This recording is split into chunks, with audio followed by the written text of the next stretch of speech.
Assalamualaikum. Silakan masuk. Halo Bapak. Selamat siang.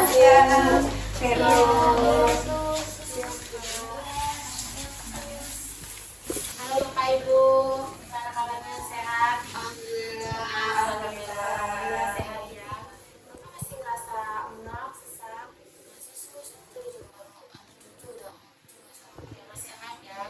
Oke, berdasarkan hasil kesepakatan kita ya waktu itu kontrak kalau kita mau bersih-bersih rumah ya hari ini. Terus tadi kita juga mau ngajarin Bapak Ibu sekalian untuk belajar menggunakan BPJS ya, dan kita bakal download aplikasinya juga melalui handphone Bapak ya. Kira-kira Bapak dan Ibu sekalian bersedia nggak ya? Semua kegiatan yang akan dilakukan termasuk juga membersihkan rumah. Soalnya ya kalau bilang beda sih mau ya, tapi kalau saya pikir-pikir lagi sebenarnya bosan ya sus. Kenapa itu Bapak kalau boleh tahu? Kasihan adik-adik nanti capek. Gak apa-apa ya. Jangan capek gak enak. Kenapa Pak? Kita juga, maksudnya kita niatnya baik dan kita pun gak akan meminta apapun karena ini rela dari hati kami itu buat bantu Bapak sama Ibu. Betul Pak.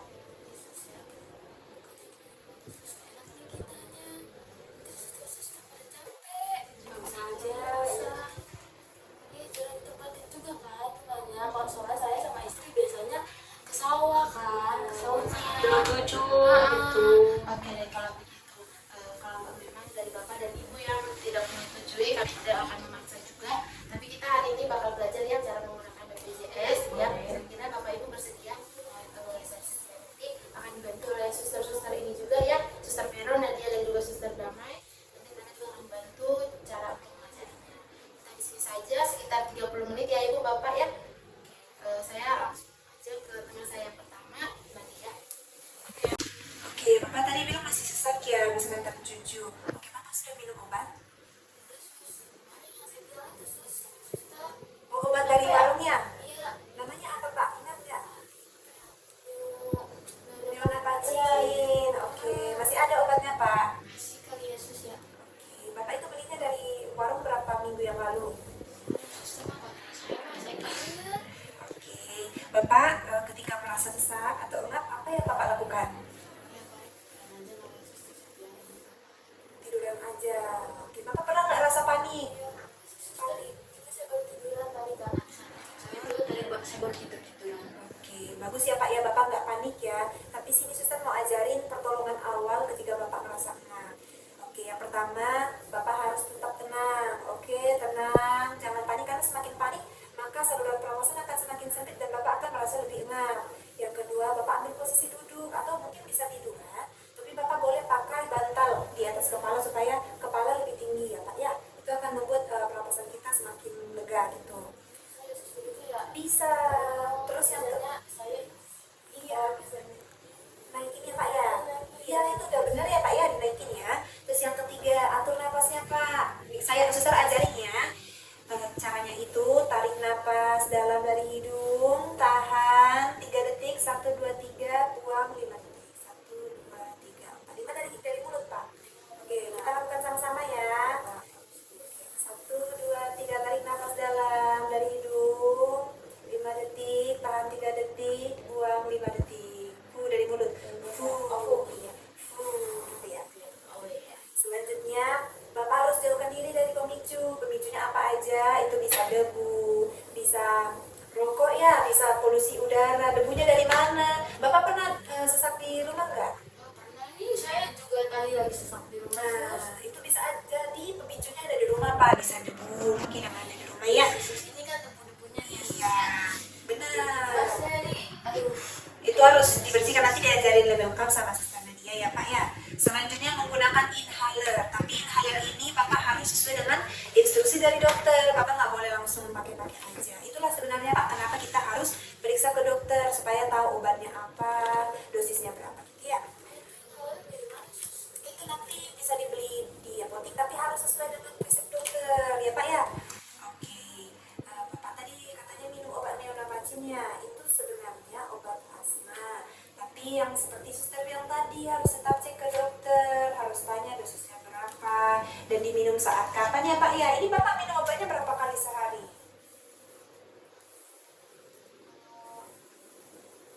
Ya, kali ya. Lupa ya Pak ya. Tua ya, Itu cara cara minum obatnya juga harus perlu diperhatikan ya Pak ya. Oke, tanda dan gejala asma itu di sini ya Pak ya, kami ada bawa leaflet ya. Ini bisa Bapak baca-baca sama Ibu nanti. Ada tanda gejala asma apa aja. Ini ya sesak napas, suara bengih, batuk, dada terasa berat, napas cepat, penggunaan otot bantu pernapasan. Nah, ini ada pengertian asmanya. Dan di sini ada Pak, kapan sih harus ke puskesmas atau ke rumah sakit ketika merasa sesak? Itu ketika Bapak sudah merasa sesak 20 sampai 40 detik tapi nggak berhenti atau semakin berat terasa, itu harus segera ya dibawa ke puskesmas atau ke rumah sakit. Yang kedua, Ibu harus tetap memeriksa atau memperhatikan Bapak Bu. Misal dilihat bibir Bapak sudah kebiruan atau napasnya iya gitu ya Bu ya, diperhatikan Bapaknya napas terasa sangat cepat, jantung berdebar kuat, mengiberat, itu harus segera dibawa. Iya Pak, tapi ini sebagai pengingat saja supaya ketika di kemudian hari terjadi sudah tahu ya langkah apa yang akan dilakukan ya. Oke, sampai sini apakah jelas? Ada yang mau ditanya Bapak Ibu? Oke, selanjutnya mungkin bisa lagi. Oke Bapak Ibu, jadi di sini tadi kan Suster Vero sudah menjelaskan terkait asma yang sering Bapak rasain gitu kan. Nah sekarang saya palingan mau ngajarin atau bantu Bapak Ibu supaya gimana sih mencegah atau setidaknya membuat asmanya nggak memperburuk gitu loh Pak. Tadi kan kalau tarik nafas, buang nafas ini dari faktor luar, misalkan lingkungan di sekitar kita, di rumah gitu. Gimana? Contohnya misalkan kebersihan rumah itu penting Pak Ibu buat kesehatan kita, nggak cuma soal asma tapi buat semua anggota keluarga, buat diri kita. Nah saya di sini mau mention ya kalau kebersihan rumah itu penting, apalagi kan di sini mungkin jarang ditempatin ya Pak Bu, tapi namanya juga kita tetap ada di sini, tetap tinggal kan. iya sus, namanya juga biasa tinggal di saung kan ya. Cuma di sini juga. Tapi tetap aja kan datang ke sini, jadi tetap harus dibersihkan. Misalkan dalam sehari setidaknya 1 atau 2 kali disapu lantainya. Oh, cuma malam. Oh malam. Iya, karena pagi sampai malam itu di saung, jaga sawah. Iya, kalau itu udah bagus sih Bu untuk nyapu kan biar debu yang setiap hari datang ke rumah itu dibersihkan, terus mungkin rapihin rumahnya. Terus selanjutnya kan di situ ada kipas nih. Kalau panas kan biasanya paling kipasnya diarahin ke tubuh kita kan. Nah, itu bisa membuat sesak juga atau bahkan memperparah sesak yang Bapak rasain. Jadi mungkin rutin lah kalau emang udah kelihatan berdebu, itu kan debunya udah menumpuk kan Pak Ibu. Itu tuh bisa masuk ke dalam tubuh kita, itu bisa buat sesak. Jadi seenggaknya kalau udah berdebu kita bisa lihat lah, nggak harus setiap hari dibersihin, tapi kalau udah berdebu kita lihat oh ini udah harus dibersihin biar kita bisa mencegah juga mungkin debunya juga tidak sesak gitu. Nah terus selanjutnya mungkin kalau misalkan makanan ini kan ada ya di sini Ibu taruh di meja aja Bapak, mungkin sebaiknya taruh di apa lemari gitu biar tertutup. Ya ada semut ya, itu ada semut biar maksudnya makanannya pun terjaga gitu, nggak kena debu kan. Itu nanti kita yang makan kan kita nggak tahu kotor ataupun semutnya dari mana, itu sudah membawa bakteri jahat yang bisa buat sakit buat kita. Nah terus ini kan Bapak Ibu ada sarang laba-laba nih di atas, mungkin ya dibersihin karena itu jadi sarang debu Bapak Ibu. Debunya bisa menumpuk di situ dan kita kan Bapak Ibu kan sering di sini juga, mungkin nggak sesering itu tapi ada di sini kan. Nah itu penumpukan debu di situ kan, jadi bisa masuk juga ke saluran pernapasan kita, bisa buat sesak juga. Jadi kalau udah kelihatan ada sarang laba-laba gitu-gitu segera dibersihin aja. Mungkin kalau Ibu sambil nyapu kan sambil lihat, jadi bisa sambil dibersihin itu Bapak Ibu.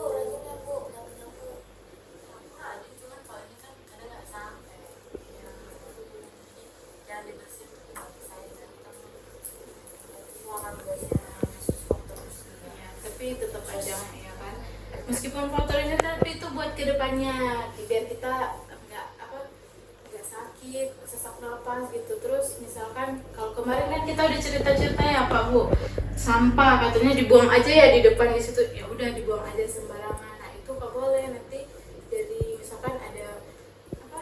Kan namanya juga dibakar sus nanti nggak buang-buang aja cuma.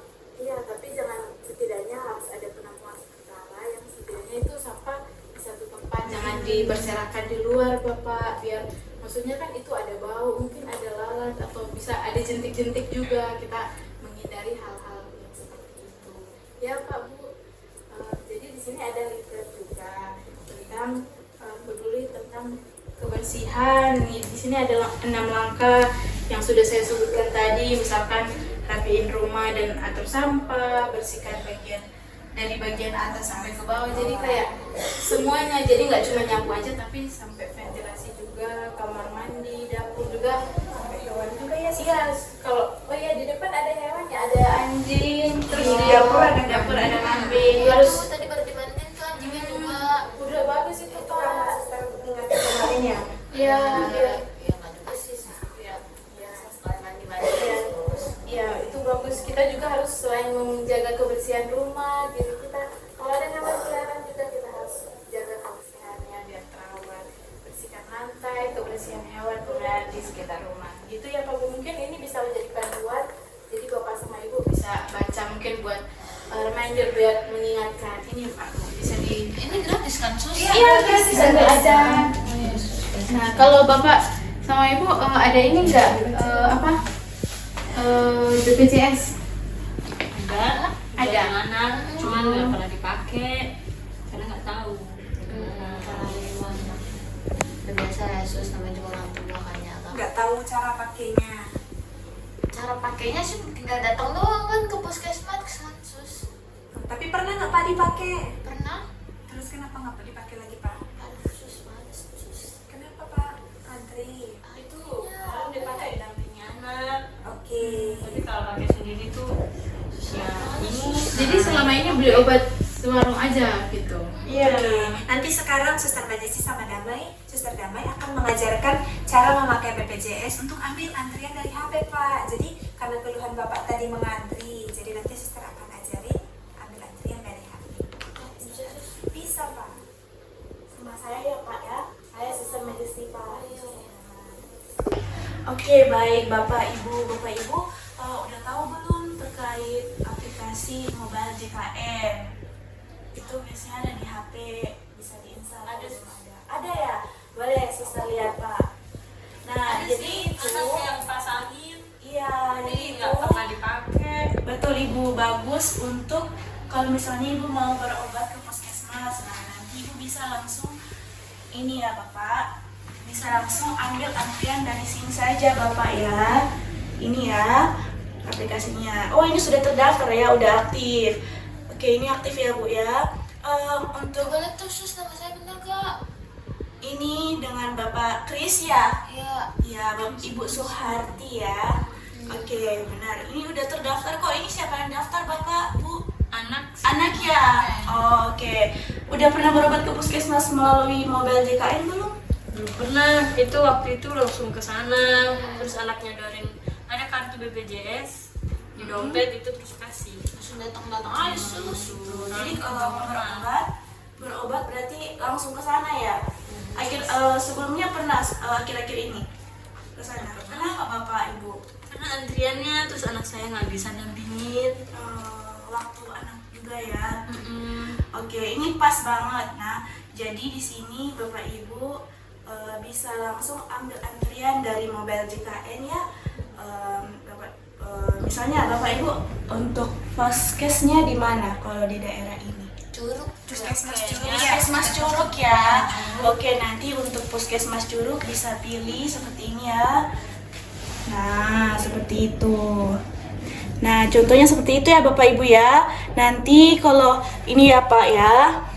Nanti kalau misalnya kalau saya tekan ini nanti Bapak akan memilih nomor antrian.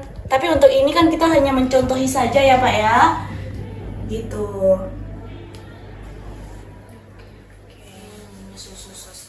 Untuk langkah-langkahnya udah dipahami belum Bapak Ibu? Nah terus kalau ngambil antrean nih pencet ini ya. Nah, Suster Damai bisa dijelaskan. Oke Pak, jadi di sini nanti misalnya kalau mau berobat ke puskesmas Curug ya tadi, nah Bapak bisa tinggal klik aja di sini untuk mengambil nomor antrian. Nanti di sini Bapak bisa pilih dokter mana yang mau Bapak kunjungi. Dan nanti di sini ada pilihan jam. Nanti jamnya ini boleh disesuaikan dengan waktu kosongnya Bapak Ibu. Misalnya di sini tersedia estimasi jam 7 pagi sama jam 10 pagi, di antara jam 7 sama jam 10. Bapak Ibu bisanya di jam berapa? Tinggal dipilih aja jamnya itu. Nanti Bapak Ibu tinggal datang aja ke Puskesmas Curug sesuai dengan jam yang telah Bapak Ibu pilih. Begitu. Coba Bapak Kira-kira ulangin. bisa diulangin sendiri tidak Pak? Jadi nanti pencet nomor antrean Iya. kan. Terus habis itu nanti saya pilih dokter siapa nih? ini. Terus habis itu saya pilih juga jamnya. Dan saya terus keluar juga ya sus atau Iya. enggak? Ya kalau ada keluarnya boleh langsung diisi aja di bagian bawah Pak. Tapi kalau misalnya kalau cuma mau kayak nemuin dokter, mau nanya konsultasi atau minta vitamin itu juga bisa di situ Pak. Sudah ngerti ya, Ibu juga udah ngerti ya. Oke, seperti itu cara pemakaian aplikasi di yang ada di HP ya Pak Bu. Sejauh ini apakah ada pertanyaan Bapak Ibu? Nggak ada. Oh, iya.